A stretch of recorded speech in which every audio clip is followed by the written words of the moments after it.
Hey everybody, so this is my day 4 and 5 check-in. Yesterday I just didn't have it in me after I did my morning.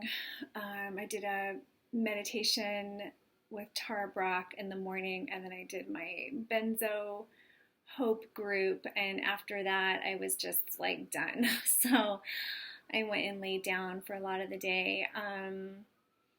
So today is my check-in for just overall how I've been in the last couple of days. I also wanted to address a couple of questions that I got on my recent videos.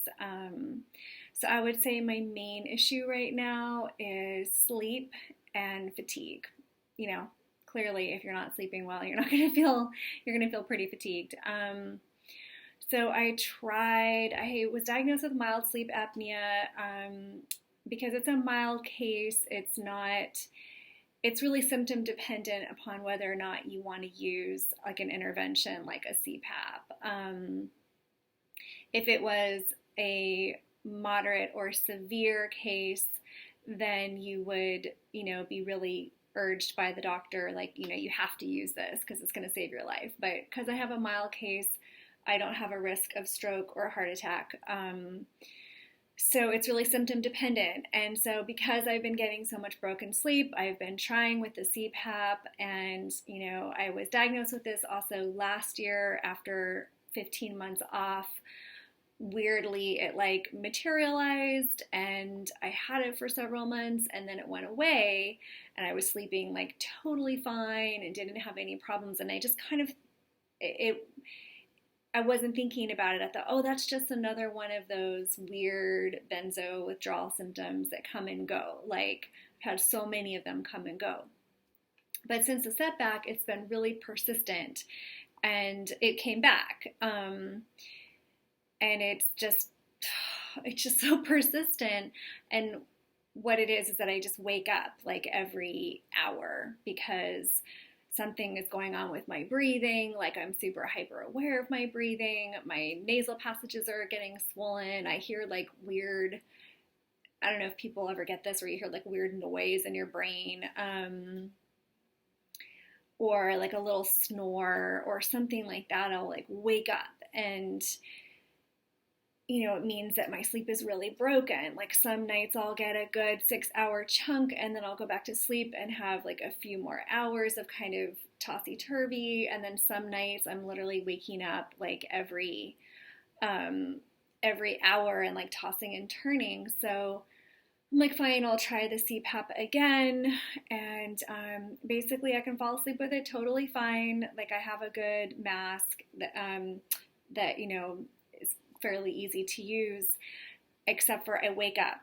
I still wake up with it on, after about an hour.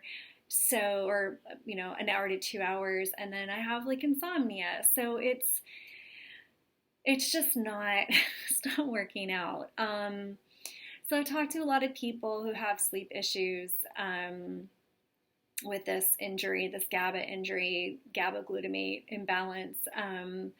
They're so similar to what I experienced that I just wonder if this is just par for the course. I mean, it did go away before, and then I was sleeping fine. So at this point, I don't even know what to say anymore. So that's my main thing right now is just this weird choppy sleep and all the things that come with it. Like, yeah, just, what it's like to be sleep deprived. It just sucks. Other than that, I guess I'm doing okay. I've been really doing the low histamine diet, and my digestion is a lot better from that weird uptick, that wave that I got a few weeks ago from the supplements. Like, that seems to have gone away in terms of digestion being a problem. But I did want to answer a couple of questions that people had written. So one was about, well, actually they both were. Well, one was about a diagnosis. So this person had written that she's, was diagnosed bipolar, and like maybe look into that. Maybe I read the question wrong. So please correct me if I got that wrong, and that, other medications had helped. And then another person had written like maybe I should take something like some medication. So here's my thoughts on that. Well, first, I'm not bipolar. I don't have any of the criteria in the DSM.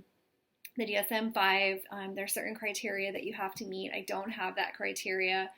I used to, before the whole benzo fiasco 4 years ago, used to have like a really fun kind of like hypomania where I would, be like the life of the party and get a lot of work done. And I never had like manic episodes. I never had depressive episodes, but I'd have this like high on life kind of like drink a lot of coffee kind of fun. So honestly, I wish I could get that again. I wish I was healed enough to get that. But anyway, that's not bipolar disorder. So yeah, no. And then I've been seen by like so many psychiatrists, especially when in the beginning of all of this, I didn't know what was wrong with me. And I had gone to the psych ward and was evaluated, and like, I don't have bipolar disorder. I don't actually have any disorder. So I just spoke with a psychologist recently because I wanted to maybe get some therapy for just life issues. And because my insurance is like really particular about who they'll actually take in using your insurance, he had to do this big long screening. And he's like, well, actually, the good news is you have like 0 issues, 0 diagnosis. But the bad news is like, I can't do therapy with you because you don't fit into any criteria of like having some acute psychological or emotional issue, because I don't have anxiety, I don't have depression, I don't have OCD, I don't have a personality disorder. I'm just like some chick who's living in Northern California trying to get through like a GABA injury. So they won't even take me for that. So I've been thoroughly assessed. In terms of like taking medication, so somebody had mentioned that, and it's like, for what? Like, what would I take medication for? Like, you have to have an actual diagnosis, and I don't. And like, even if I did, I'd probably try something other than pharma, meds. So yeah, there's no medication to take. And for the sleep, I do take a little bit of melatonin. I could take like a heavy duty sleep. I mean, I guess if we're talking about like symptoms to treat, it would be sleep, but then like, why would I do that? Because that's like a benzo or a Z drug or like Remeron or something like super heavy that then you have to withdraw from. So that doesn't make sense. Yeah, I don't have any reason for meds. I mean, yeah, there's nothing there. So thanks everybody for all of your feedback and wanting to help me get better. And it's just a matter of time. And like I said before, I did turn a corner at 6.5 months from the setback. And so I guess, I'm 10 months now. Maybe there's another corner that's coming. I have so many faculties back that I had lost. And at this point, it's just getting my sleep dialed in.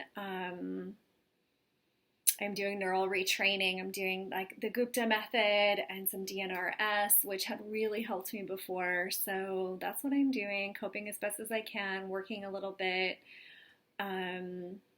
making my videos, and, one day at a time. So that's how I'm doing. It's my check-in. And I'll be back hopefully tomorrow with another one just to let y'all know how I'm doing. All right, peace.